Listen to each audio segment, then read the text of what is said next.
Baik, bismillahirrohmanirrohim. Assalamualaikum warahmatullahi wabarakatuh. Alhamdulillah, pada kesempatan kali ini kita dapat berjumpa kembali pada mata kuliah Kapita Selekta Bahan Alam. Sebelum pembelajaran dimulai, izinkan kami memperkenalkan diri terlebih dahulu. Perkenalkan, nama saya Laila Latifah dan rekan saya Sipa Nur Alif Istiqomah. Mari kita buka pembelajaran hari ini dengan mengucapkan basmalah bersama-sama. Bismillahirrahmanirrahim. Oke, pada pertemuan kali ini kita akan membahas mengenai materi agrofood essential oil. Nah, yang pertama akan ada beberapa bahasan mengenai materi essential oil ini. Yang pertama ada komposisi essential oil, yang kedua penggunaan essential oil di berbagai bidang, yang ketiga tren baru metode bioanalitik essential oil, dan yang keempat pendekatan produksi essential oil. Baik, untuk materi pertama akan disampaikan oleh saya sendiri. Nah, minyak atsiri ini biasa dikenal dengan sebutan essential oil, volatile oil, dan ethereal oil. Nah, minyak atsiri ini berwujud cairan kental pada suhu ruang, namun mudah menguap sehingga memberikan aroma yang khas. Nah, minyak atsiri ini sebagai komponen pemberi aroma yang berasal dari berbagai macam bagian tumbuhan. Nah, jadi definisi essential oil atau minyak atsiri itu sendiri adalah suatu campuran senyawa yang diekstrak dari berbagai macam bagian tumbuhan sebagai metabolit sekunder yang memiliki aroma dan mudah menguap pada suhu kamar. Minyak atsiri ini merupakan bahan yang sangat kompleks yang terdiri dari ratusan sampai ribuan senyawa yang berbeda-beda. Kemudian kenapa minyak atsiri itu disebut sebagai volatile oil? Jadi minyak atsiri ini mempunyai sifat yang mudah menguap karena titik uapnya yang rendah. Nah, selain itu susunan senyawa komponennya yang kuat dapat mempengaruhi sistem saraf manusia, terutama pada bagian hidung. Jadi istilahnya dapat mempengaruhi atau memberikan efek psikologis tertentu karena bau yang ditimbulkan dari berbagai minyak atsiri itu sendiri. Nah, maka setiap susunan senyawa itu memiliki efeknya tersendiri dan dari campurannya dapat menghasilkan rasa yang berbeda pula. Seperti itu. Nah, baik, sekarang kita akan berbicara mengenai sejarah singkat essential oil. Jadi, sejak zaman dahulu kala, essential oil ini sudah digunakan pada beberapa peradaban kuno seperti Mesopotamia, bangsa Mesir, kemudian Yunani, Romawi, bahkan Arab juga gitu ya. Jadi, pada gambar yang terdapat dalam slide ini merupakan ilustrasi gitu ya, peninggalan minyak atsiri pada zaman dahulu. Ini itu merupakan foto dari rumah minyak atsiri atau rumah atsiri yang berisi peninggalan-peninggalan tentang minyak atsiri. Jadi zaman dahulu itu peradaban Mesopotamia menggunakan minyak atsiri ini sebagai wewangian yang digunakan oleh salah satu putri kerajaan gitu ya. Kemudian pada bangsa Mesir kuno menggunakan minyak atsiri ini sebagai ramuan herbal untuk proses pengawetan mumi. Nah, selain itu pada bangsa peradaban Tiongkok digunakan sebagai bahan obat-obatan yang berasal dari berbagai macam tumbuhan. Nah, selain itu dari berbagai hasil analisis jurnal pada abad ke-9, salah satu minyak atsiri yang digunakan adalah minyak terpentin atau minyak yang berasal dari genus Pinus atau pine oil gitu ya. Digunakan sebagai pengawet. Dan metode yang pertama kali digunakan untuk memproduksi essential oil ini adalah distilasi. Secara umum, sumber essential oil atau minyak atsiri ini diekstrak dari berbagai macam tanaman. Bisa hampir dari seluruh bagian tanaman itu mengandung minyak atsiri. Nah, contohnya yang pertama itu dari rimpang, akar, batang, kulit batang, daun, bunga, buah, biji, bahkan getah. Kemudian, secara umum, dalam perkembangannya, minyak atsiri ini penggunaannya meluas.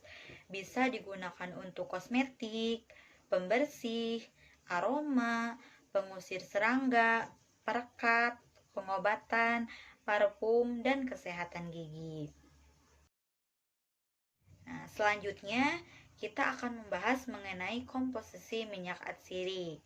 Nah, pada umumnya perbedaan komposisi minyak atsiri ini disebabkan oleh perbedaan jenis tanaman penghasil, kondisi iklim, tanah tempat tumbuh, umur panenan, metode ekstraksi yang digunakan, serta cara penyimpanan minyak. Nah, minyak atsiri sendiri biasanya terdiri dari berbagai persenyawaan kimia yang terbentuk dari unsur karbon, hidrogen, dan oksigen. Nah, komponen minyak atsiri ini dibagi menjadi dua golongan, yaitu yang pertama golongan hidrokarbon. Nah, golongan hidrokarbon ini termasuk persenyawaan golongan yang terbentuk dari unsur karbon dan hidrogen, dan sebagian besar terdiri atas senyawa terpen. Nah, ada monoterpen yang terdiri dari 2 unit isopren, sesquiterpen, diterpen, politerpen, parafin, olefin, dan hidrokarbon aromatik. Yang kedua, hidrokarbon teroksigenasi. Nah, golongan hidrokarbon teroksigenasi ini adalah komponen kimia dari golongan persenyawaan yang terbentuk atas unsur karbon, hidrogen, dan oksigen. Persenyawaan yang termasuk ke dalam golongan ini adalah alkohol, aldehid, keton, ester, eten, eter, dan fenol. Nah, ikatan karbon yang terdapat dalam molekulnya dapat terdiri dari ikatan tunggal, ikatan rangkap 2, dan ikatan rangkap 3. Nah, senyawa terpen memiliki aroma kurang wangi, sukar larut dalam alkohol, encer, dan jika disimpan dalam waktu lama akan membentuk resin. Golongan hidrokarbon teroksigenasi ini merupakan senyawa yang penting pada minyak atsiri karena umumnya aromanya yang lebih wangi. Fraksi terpen ini terkadang perlu dipisahkan untuk tujuan tertentu, misalnya untuk pembuatan parfum, ya, sehingga didapatkan minyak atsiri yang bebas terpen. Seperti itu. Nah, nanti ini akan dibahas berhubungan dengan bahan alam yang mengandung beberapa komponen senyawa penyusunnya. Seperti itu. Nah, karena minyak atsiri itu sangat banyak jenisnya, jadi sekarang kita akan bahas mengenai essential oil yang dimanfaatkan dalam bidang makanan, farmasi, serta pangan.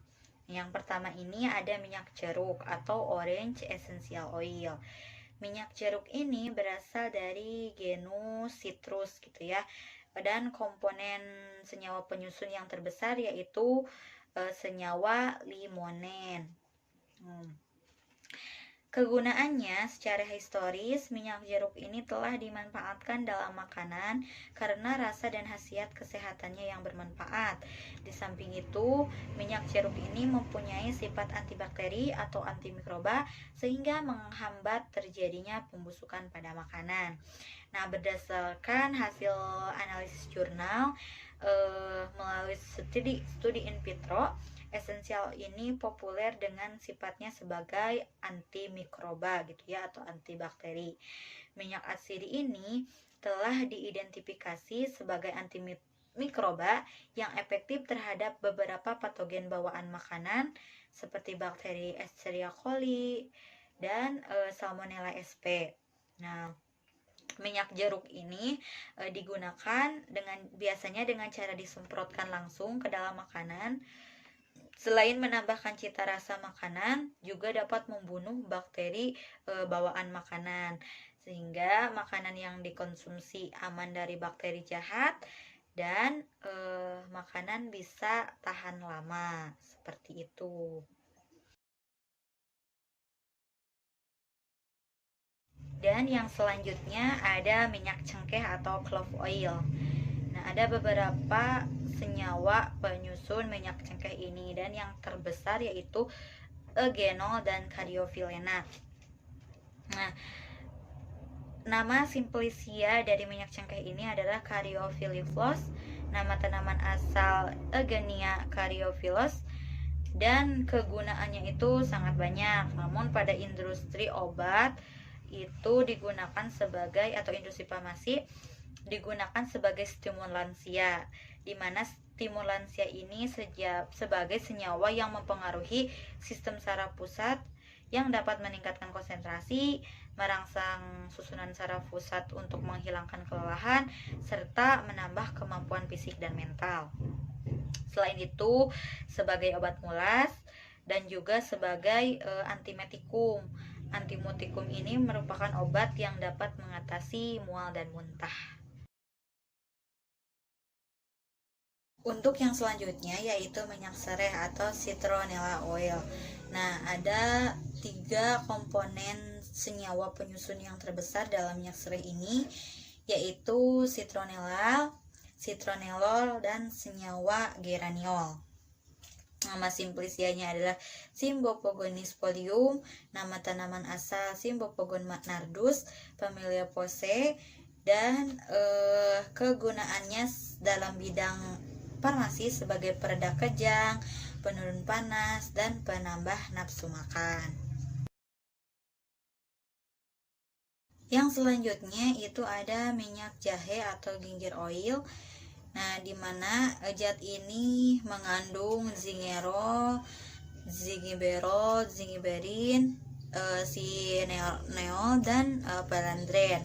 Kegunaannya yaitu sebagai carminativa, di mana carminativa ini yaitu obat untuk meredakan kolik angin dalam perut dengan mengeluarkan gas dari saluran pencernaan makanan. Kemudian stimulansia sama ya seperti yang tadi, dan diaforetika, di mana diaforetika ini adalah obat untuk merangsang keluarnya keringat. Yang selanjutnya yaitu minyak kayu manis atau cinnamon oil. Nama simplicianya Cinnamomicortec, nama tanaman asal Cinnamomum zeylanicum, Pemilia lauracea. Nah, zat yang berkhasiatnya itu yaitu mengandung eugenol, sinamaldehida, pati, dan juga lendir. Kegunaannya itu sebagai carminativa, menghangatkan lambung, dicampur dengan astringensia lainnya untuk obat mencret, seperti itu. Nah, itu hanya sebagian saja contoh dari penggunaan minyak esensial atau minyak atsiri dan beberapa senyawa komponen penyusunnya. Mengenai mekanisme kerjanya nanti akan dijelaskan oleh rekan saya, yaitu si Pak Nur Alif.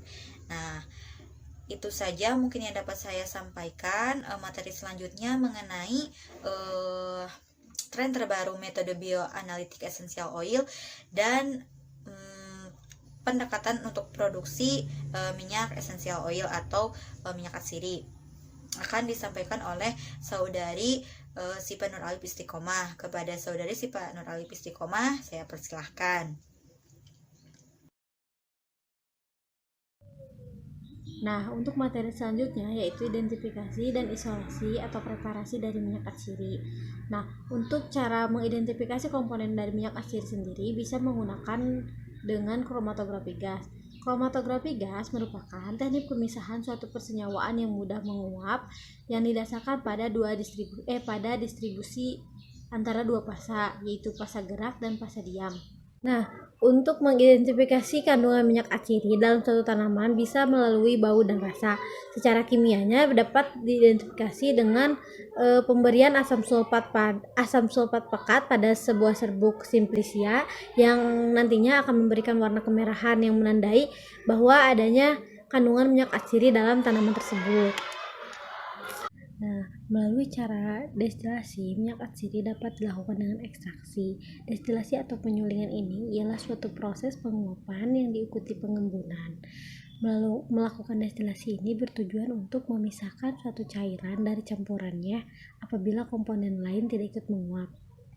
Metode uap air ini digunakan untuk mencari Simplicia dan dilakukannya pada pemanasan kecil. Uap air tersebut akan kembali menguap bersama minyak-minyak menguap dan dikondensasikan oleh kondensor sehingga terbentuk molekul-molekul air yang menetes ke dalam corong pisah penampung yang telah diisi dengan air. Selanjutnya penyulingan dilanjutkan dengan sempurna. Nah, selanjutnya di sini ada biosintesis minyak atsiri hidrokarbon. Secara umum, biosintesis dari terpenoid ini terjadi pada 3 reaksi dasar. Yang pertama itu pembentukan isoprene aktif berasal dari asam asetat melalui asam mepalonat. Yang kedua itu ada penggabungan kepala dan ekor 2 unit isoprene yang akan membentuk mono, sesquid, diester, dan politerpenoid. Dan yang ketiga ada penggabungan ekor dari unit C15 atau C20 menghasilkan triterpenoid dan steroid.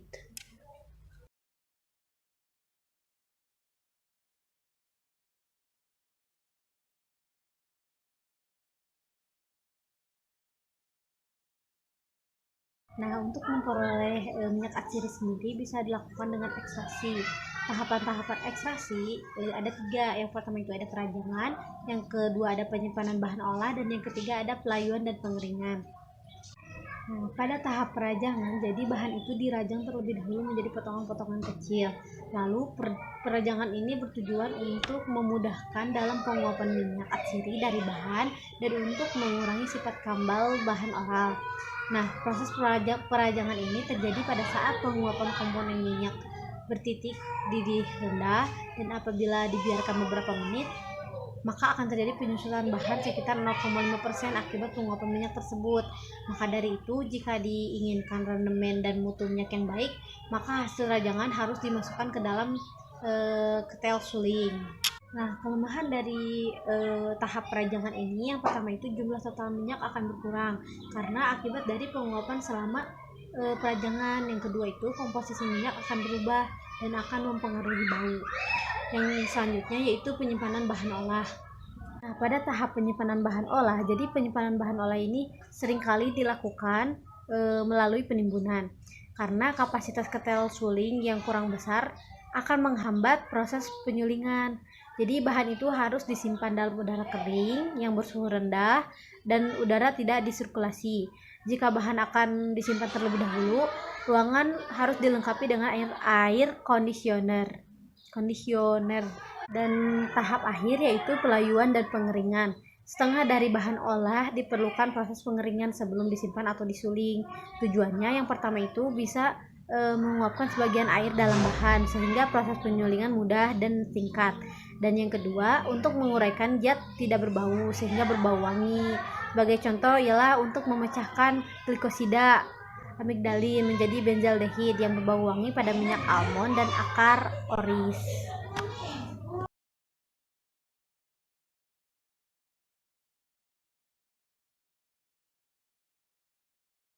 Karena minyak atsiri itu merupakan zat cair mudah menguap dan bercampur dengan persenyawaan padat yang berbeda dalam hal komposisi atau titik cairnya, dan juga minyak atsiri itu mudah larut dalam pelarut organik dan tidak larut dalam pelarut air. Nah, berdasarkan sifat tersebut, jadi untuk mendapatkan minyak atsiri dapat diekstrak dengan 4 macam cara. Yang pertama itu ada penyulingan, yang kedua ada pengepresan, yang ketiga ada ekstraksi dan pelarut penguap, dan yang keempat ada ekstraksi dengan lemak padat. Pertama itu penyulingan. Penyulingan yaitu proses pemisahan komponen berupa cairan atau padatan dari 2 macam campuran atau lebih. berdasarkan perbedaan titik uapnya, dan proses ini dilakukan terhadap minyak atsiri yang tidak larut dalam air. Nah, jumlah minyak yang menguap bersama-sama dengan uap air ditentukan oleh 3 faktor. Yang pertama itu besarnya tekanan uap yang digunakan, yang kedua ada berat molekul masing-masing komponen dalam minyak, yang ketiga ada kecepatan minyak yang keluar dari bahan yang mengandung minyak. Nah, kelemahan dari proses penyulingan ini, yang pertama itu tidak baik digunakan terhadap beberapa jenis minyak yang mengalami kerusakan karena adanya panas dan air. Yang kedua, minyak atsiri yang mengandung fraksi ester akan terhidrolisa karena adanya air dan panas. Dan yang ketiga, komponen minyak yang larut dalam air tidak dapat diekstraksi. 4. Komponen minyak yang bertitik didih tinggi yang menentukan bau wangi dan mempunyai daya fiksasi terhadap bau, sebagian tidak ikut tersuling dan tetap tertinggal dalam bahan.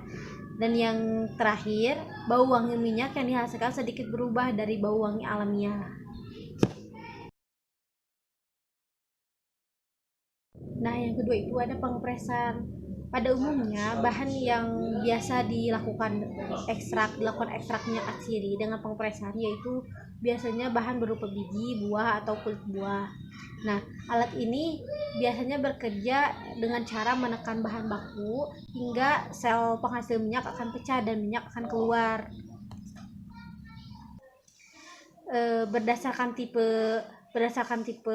dari alatnya, maka alat pengepresan ada 2 macam tipe. Yang pertama ada hydraulic pressing, dan yang kedua ada expeller pressing.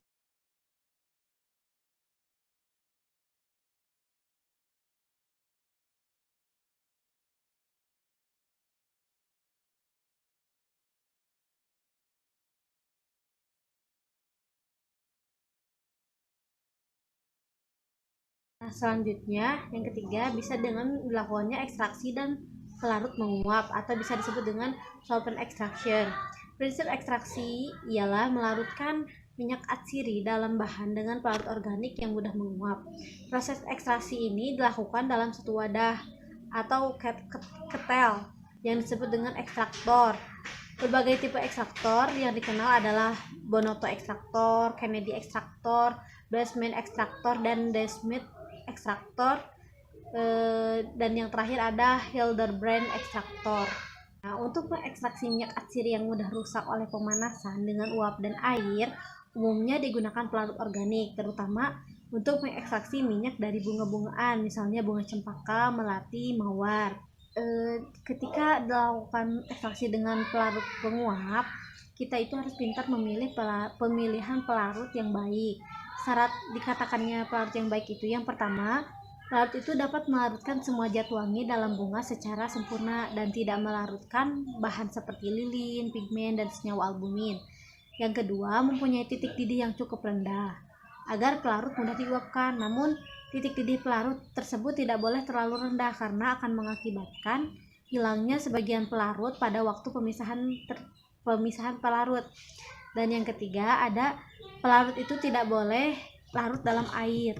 Yang keempat, pelarut harus bersifat inert sehingga tidak bereaksi dengan komponen minyak bunga. Dan yang selanjutnya, pelarut harus mempunyai titik didih yang seragam sehingga jika diuapkan tidak tertinggal dalam minyak. Yang terakhir, harga pelarut harus serendah mungkin dan tidak mudah terbakar.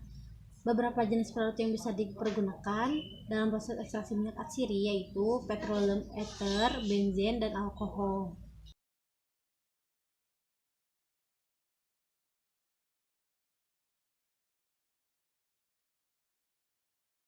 Terakhir ada ekstraksi dengan lemak padat.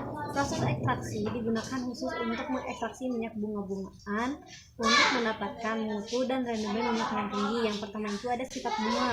Dalam memproduksi minyak, bunga akan terhenti dan mati apabila terkena panas atau terendam dalam pelarut organik. Maka pelarut hanya dapat mengekstraksi minyak yang ada dalam sel bunga.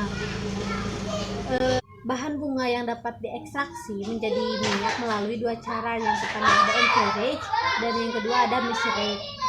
Nah, lemak mempunyai sifat dapat mengabsorpsi bau di sekitarnya, dan prinsip ini digunakan sebagai dasar untuk mengekstraksi minyak dari tanaman bunga. Syarat-syarat lemak yang digunakan, yang pertama itu lemak tidak berbau. Yang kedua, lemak tidak mempunyai konsistensi tertentu.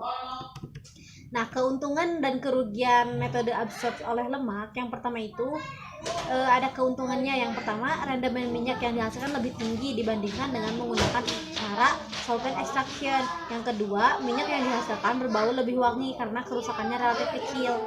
Dan adapun kerugiannya, yang pertama itu metode tersebut penggunaannya terbatas pada beberapa jenis bunga saja. Yang kedua, lemak yang mengandung antioksidan dapat merubah bau minyak atsiri. Dan yang ketiga, ekstraksi minyak atsiri dari pomade dengan menggunakan alkohol akan mengekstrak lemak dalam jumlah kecil. Dan yang terakhir, lemak dapat digunakan hanya untuk satu periode ekstraksi, yaitu sampai lemak sudah jenuh oleh minyak atsiri.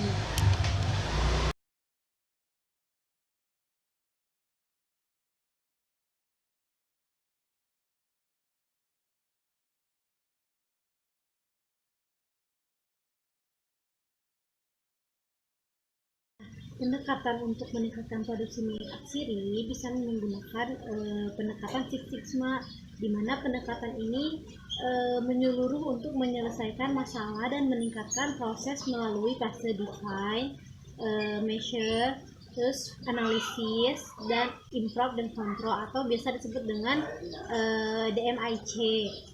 Nah, yang pertama itu pada fase define. Fase define ini merupakan tahap pertama dari siklus DMIC.